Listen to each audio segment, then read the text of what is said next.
रात का समय था और सिमरन ट्रेन में अकेले सफर कर रही थी। उसे बड़ा अजीब लग रहा था क्योंकि पूरी की पूरी ट्रेन खाली पड़ी थी। डिब्बे में सिर्फ वो खुद और सामने वाली सीट पर एक अधेड़ उम्र का आदमी और उसकी पत्नी ही दिखाई दे रहे थे। तभी अचानक वो आदमी खिड़की के बाहर देखता है और बड़ी अजीब आवाज में चिल्लाकर कहता है, चंदनपुर का स्टेशन आने वाला है। सब लोग अपनी आंखें बंद कर लो और चौकन्ने हो जाओ। इतना कहकर उसने तुरंत अपनी आंखें मूंद ली और ऐसे बैठ गया जैसे गहरी नींद में सो गया हो। सिमरन ये सब देखकर चौंक गई। उसने मन ही मन सोचा, अरे ये क्या ड्रामा है? ये सब पागल आदमी है, अचानक से ऐसे क्यों चिल्लाया? और हद है, इसकी चिल्लाते ही बाकी सब भी आंख बंद करके सो गए। सिमरन को अब कुछ अजीब सा महसूस होने लगा। पूरा डिब्बा एकदम शांत था, मगर तभी एक औरत की आवाज पूरी ट्रेन में गूंजने लगती है। आ गई, मैं आ गई, गर्मा गर्म तीखी चटपटी चाट बेचने आ गई। बोलो बाबूजी, किसे खानी है आलू टिक्की और पापड़ी चाट?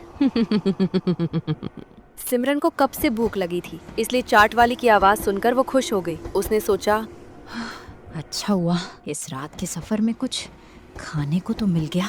वो जैसे ही अपने पर्स से पैसे निकालने लगी, तभी सामने बैठे उस आदमी ने अचानक अपनी आंखें खोली और गुस्से में फुसफुसाते हुए कहा, उस चाट वाली से कुछ मत खरीदना।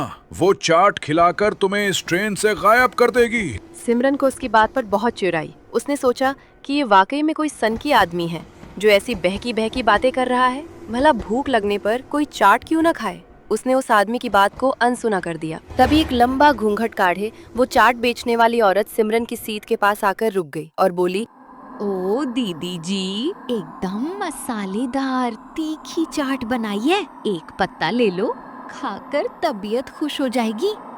सिमरन ने उससे दाम पूछा तो उसने कहा, पहले खाकर स्वाद देख लो, पैसे तो बाद में भी मिल जाएंगे। सिमरन को बात सही लगी और उसने चाट का दोना हाथ में लेकर खाना शुरू कर दिया। चाट वाकई बहुत स्वादिष्ट थी। सिमरन मजे से खा रही थी और मन ही मन उस आदमी पर हंस रही थी। चाट खत्म करने के बाद जब सिमरन ने पैसे देने के लिए पूछा तो वो औरत कुछ नहीं बोली। उल्टा वो जोर जोर से खौफनाक तरीके से हंसने लगी।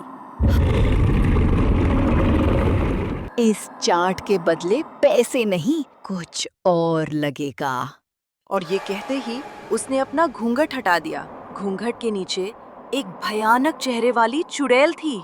तुम तो चुड़ैल हो। तो मैंने कब कहा था कि मैं ऐश्वर्या राय हूँ? अब इस चाट की कीमत में तुझे मेरे साथ चलना होगा। और देखते ही देखते वो चुड़ैल सिमरन को अपने साथ उठाकर हवा में गायब हो गई। चुड़ैल के जाने के बाद सतीश और उसकी पत्नी कावेरी ने आंखें खोली। सतीश ने उदास होकर कहा, आखिरकार वही हुआ जिसका डर था। मैंने उस लड़की को चेतावनी दी थी पर उसने मेरी बात नहीं मानी। हम सिर्फ लोगों को चेतावनी ही दे सकते हैं, आगे मानना ना मानना उनकी अपनी मर्जी है। असल में सतीश और कावेरी पति पत्नी थे और पास के ही एक गांव में रहते थे। वे रोज रात को इस ट्रेन में सिर्फ इसलिए सफर करते थे ताकि मासूम यात्रियों को उस चाट वाली चुड़ैल से बचा सके। मगर उनका यह तरीका अक्सर काम में ही आता था।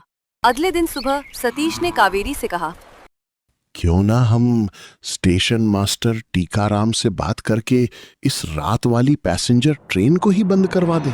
टीकाराम सिर्फ स्टेशन मास्टर ही नहीं था, बल्कि इलाके का सबसे अमीर और रसूखदार आदमी भी था, जिसकी ऊपर तक बड़ी पहुंच थी। जब वे दोनों टीकाराम के पास पहुंचे और उसे पूरी बात बताई, तो टीकाराम हंसने लगा। उसने कहा, क्या एक चुड़ैल की कहानी के चक्कर में पूरी ट्रेन बंद करवा दूं? अगर मैं बड़े साहब लोगों को ये भूत प्रेत की बात बोलूंगा ना, तो वो मुझ पर हंसेंगे। अगर आपको हमारी बात पर यकीन नहीं आता तो आप खुद एक बार रात में इस ट्रेन में सफर करके देख लीजिए। पर टीकाराम ने साफ मना कर दिया और उन्हें वहां से भेज दिया। सतीश उदास होकर घर लौट आया। रात होने पर सतीश और कावेरी फिर से स्टेशन पहुंचे और ट्रेन में बैठ गए। इस बार कावेरी के पास एक बड़ा सा झोला था। जब सतीश ने पूछा तो कावेरी ने मुस्कुराकर झोला खोला। उसमें बहुत सारी चाट रखी हुई थी। कावेरी ने बताया, जब आप काम पर गए थे ना सतीश जी, तब मुझे एक तरकीब सूझी।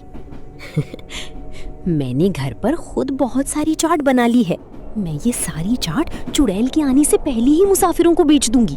फिर जब सबका पेट भर जाएगा तो चुड़ैल की चाट कोई खरीदेगा ही नहीं। कावेरी ने ट्रेन में घूम घूम कर सबको सिर्फ 10-10 रुपए में अपनी चाट बेच दी।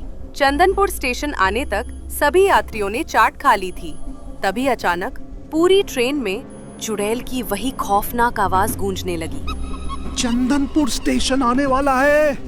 कोई भी घूंघट वाली औरत से चाट मत लेना। सब आंखें बंद कर लो। सतीश और कावेरी आंखें बंद करके बैठ गए, लेकिन बाकी यात्री हैरान थे कि ये दोनों रोज क्या नाटक करते हैं। तभी चुड़ैल एक दूसरी यात्री सोनम के पास जाकर खड़ी हो गई और अपनी चाट की तारीफ करने लगी। सोनम ने कहा कि वो पहले ही चाट खा चुकी है, पर चुड़ैल के बार बार कहने पर वो उसकी चाट लेने ही वाली थी कि कावेरी बीच में कूद पड़ी। कावेरी ने चिल्लाकर कहा, नहीं लड़की, इसकी चाट मत खाना, ये चुड़ैल है। सोनम ने उल्टा कावेरी से ही कह दिया कि उसने कावेरी की चाट भी खाई थी, तब तो कुछ नहीं हुआ। जैसे ही सोनम चाट खाने के लिए हाथ आगे बढ़ाने लगी, कावेरी ने उसे बचाने के लिए खुद आगे बढ़कर चुड़ैल के हाथ से चाट छीन ली और खा गई। चुड़ैल को बहुत गुस्सा आया। चुड़ैल खूंखार हंसी हंसते हुए कहा, तूने मेरा शिकार छीना है तो अब तू ही मेरा भोजन बनेगी। और चुड़ैल ने कावेरी को उसके चाट के झोले समेत उठाया और गायब हो गई। सतीश रोता ही रह गया, पर वो कुछ नहीं कर सका। अगली रात सतीश बिल्कुल अकेला और टूटा हुआ सा फिर से उसी ट्रेन में आकर बैठ गया। उसे लग रहा था कि अब वो किसी को नहीं बचा पाएगा, क्योंकि लोग उसकी बात सुनते ही नहीं थे और उसकी पत्नी भी अब उसके साथ नहीं थी। तभी फिर से घूंघट वाली चाट वाली वहां आई और आवाज लगाने लगी। सतीश चुपचाप बैठा रहा, मगर इस बार वो चाट वाली सीधे सतीश के पास आकर रुक गई और बोली, क्यों सतीश जी, आज चाट नहीं खाओगे?